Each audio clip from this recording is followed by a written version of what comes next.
राहुल गांधी ने जो वादा किया था कि इंडिया को मोहब्बत का इंडिया बनाऊंगा, मोहब्बत की सरकार बनाऊंगा, राहुल गांधी का वो सपना पूरा होता दिख रहा है।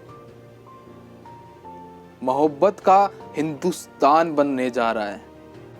देश के काफ़ी राज्यों के मंत्री, मुख्यमंत्री इंडिया अलायंस के साथ गठबंधन कर रहे हैं। इससे ही साफ साफ ये दिखता है कि भारत अब मोहब्बत का भारत बनने वाला है। मोदी सरकार बहुत टेंशन में है। आप लोग खुशियां बनाइए कि मोहब्बत की सरकार बनने वाली है, मोहब्बत का हिंदुस्तान बनने वाला है। आप और इंडिया अलायंस का गठबंधन हो गया है। आप सभी को बहुत बहुत मुबारक।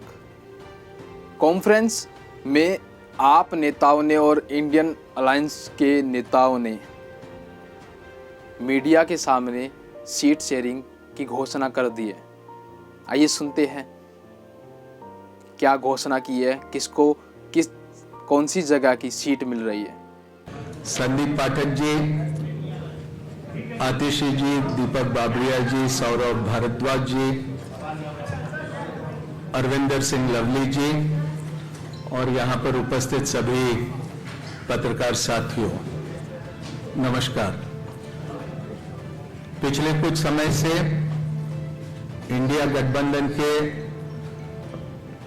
विभिन्न राजनीतिक दलों के साथ में लोकसभा के सीट शेयरिंग को लेकर चर्चा चलते रही और आपको इस बात की जानकारी है कि 2 दिन पहले ही समाजवादी पार्टी के साथ भारतीय राष्ट्रीय कांग्रेस पार्टी का सीट शेयरिंग को लेकर समझौता हुआ। उसकी घोषणा लखनऊ से हुई। समाजवादी पार्टी को 1 सीट लोकसभा की खजुराहो, ये मध्य प्रदेश में देने का भी ऐलान लखनऊ से किया गया। पिछले दिनों में आम आदमी पार्टी के साथ लंबी चर्चा हुई और चर्चा के उपरांत भारतीय राष्ट्रीय कांग्रेस और आम आदमी पार्टी के बीच सीटों को लेकर समझौता हुआ है, जिसको आपके समक्ष यहां पर मैं रखने का काम करूंगा। मुझे खुशी है कि 2 महत्वपूर्ण राजनीतिक दल इंडिया गठबंधन के आने वाला लोकसभा चुनाव का पूरा जिम्मा एक साथ संभालेंगे और जिस तरह की परिस्थितियां आज मुल्क में बनी है, जो चुनौतियां हमारे लोकतंत्र और हमारे संविधान के सामने बनी है, उनका मुकाबला करने के लिए इंडिया गठबंधन पूरी तरह से सशक्त तरीके से उसका मुकाबला करने के लिए तैयार है। और उसी कड़ी में आम आदमी पार्टी और कांग्रेस पार्टी का सीटों को लेकर समझौता हुआ।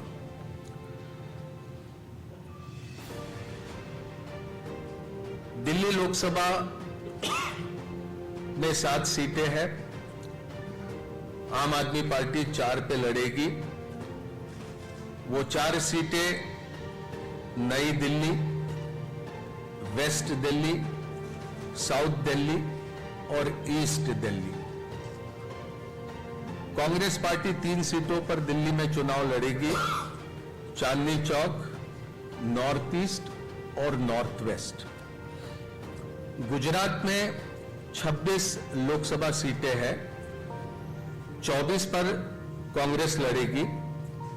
2 सीटों पर आम आदमी पार्टी के प्रत्याशी रहेंगे। भरूच लोकसभा और भावनगर लोकसभा की ये सीटें होगी।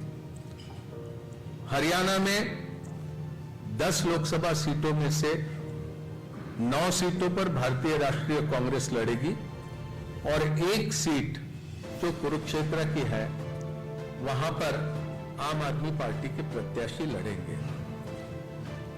चंडीगढ़ को लेकर लंबी चर्चा हुई, लेकिन आखिरी में यह तय किया गया कि चंडीगढ़ में भारतीय राष्ट्रीय कांग्रेस के प्रत्याशी चुनाव लड़ेंगे।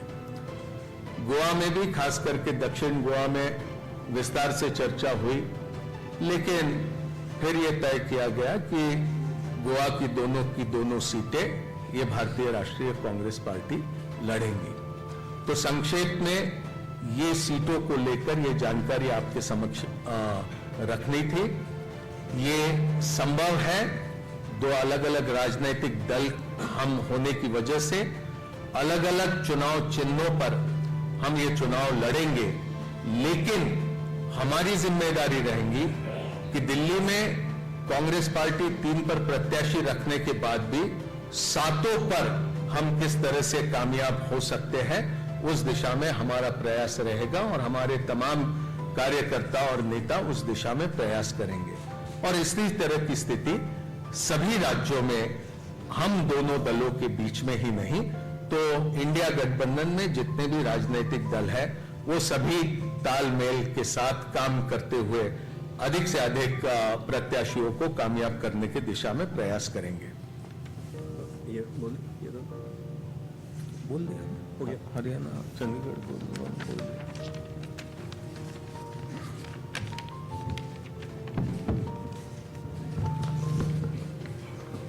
धन्यवाद मुकुल जी, आप सबका स्वागत है। तो सीटों के बारे में मुकुल जी ने सारे स्टेट्स का डिटेल में बता दिया है। मैं बस इतना ही कहना चाहता हूं कि आज देश जिस परिस्थिति से गुजर रहा है, जिस तरीके से भारतीय जनता पार्टी की सरकार सारी संस्थाओं को खत्म कर रही है एक एक करके, जिस तरीके से चुनावों की चोरी हो रही है, जिस तरीके से चुनावों की चोरी करने के लिए, चुनावों को जीतने के लिए विपक्षी नेताओं को जेल में डाला जा रहा है, जिस तरीके से किसानों के साथ अन्याय हो रहा है, जिस तरीके से पूरे देश की जनता बेरोजगारी, महंगाई से जूझ रही है, आज देश को एक ईमानदार और मजबूत विकल्प की जरूरत है। इसी को ध्यान में रखते हुए और अपने स्वयं के राजनीतिक छोटे छोटे बड़े छोटे हितों को दरकिनार करके देश के हितों को सामने रखकर इस गठबंधन में आए हैं। और गठबंधन में आने का उद्देश्य मैं एक बार फिर से आप सबके समक्ष रखना चाहता हूं कि देश इंपॉर्टेंट है, पार्टी हमेशा सेकेंडरी है। इस चुनाव को हम इस तरीके से नहीं लड़ेंगे कि ये कांग्रेस यहां से लड़ेगी, आम आदमी पार्टी यहां से लड़ेगी। इस चुनाव को इंडिया लड़ेगी। कुछ सीटों पर आम आदमी पार्टी अपने कैंडिडेट उतारेगी और कुछ सीटों पर कांग्रेस अपने कैंडिडेट उतारेगी।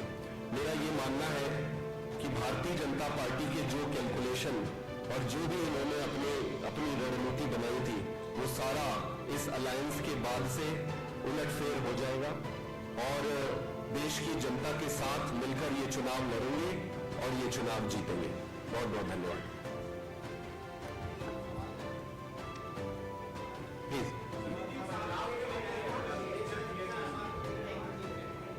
पंजाब में दोनों पार्टियों ने म्यूचुअली ये तय किया है कि अलग अलग चुनाव लड़ेंगे।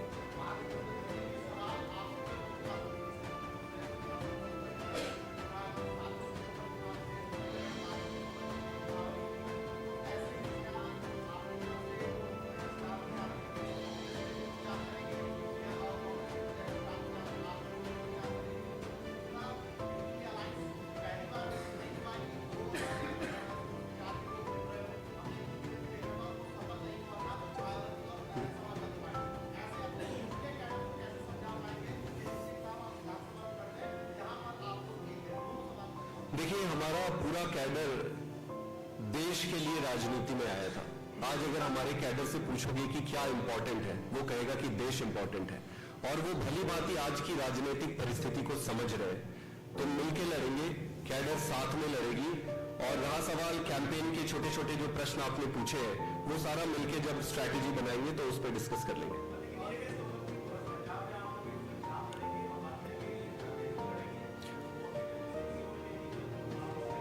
नहीं, जनता बहुत समझदार है, जनता सब समझ जाती है।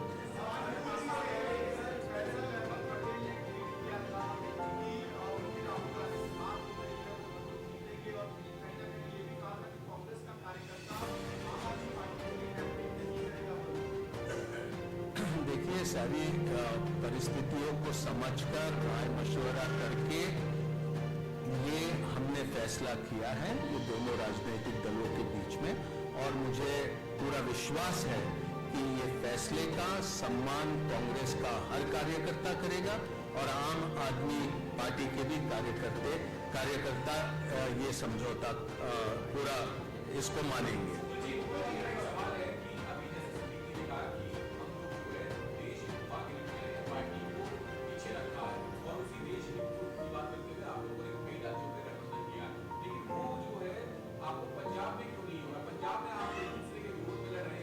देखिए, पंजाब की विशेष परिस्थितियां है, वो मेरे से बेहतर आप अच्छे से समझ सकते हैं, और उन परिस्थितियों को देखकर ये फैसला किया गया है कि वहां पर दोनों राजनीतिक दल ये अलग अलग से चुनाव लड़ेंगे।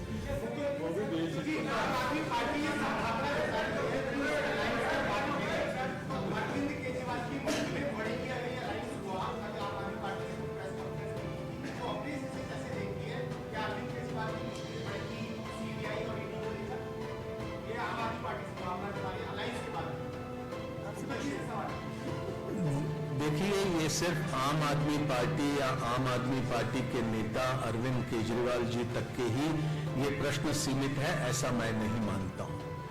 आज जिस तरह की परिस्थितियां भारतीय जनता पार्टी ने देश की राजनीति में खड़ी करी है, पूरे मुल्क में एक तरह से कहे कि ये लोकतंत्र के सामने चुनौती है।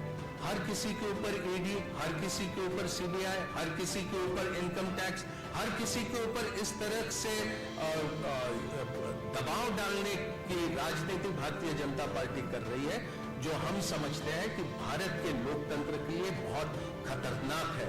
और इसका मुकाबला सिर्फ आम आदमी पार्टी ही नहीं, भारतीय राष्ट्रीय कांग्रेस ही नहीं, भारत के लोग इसका मुकाबला करेंगे। Thank you. ऐसी ही खबर के साथ दोबारा मिलूंगा, तब तक के लिए अलविदा।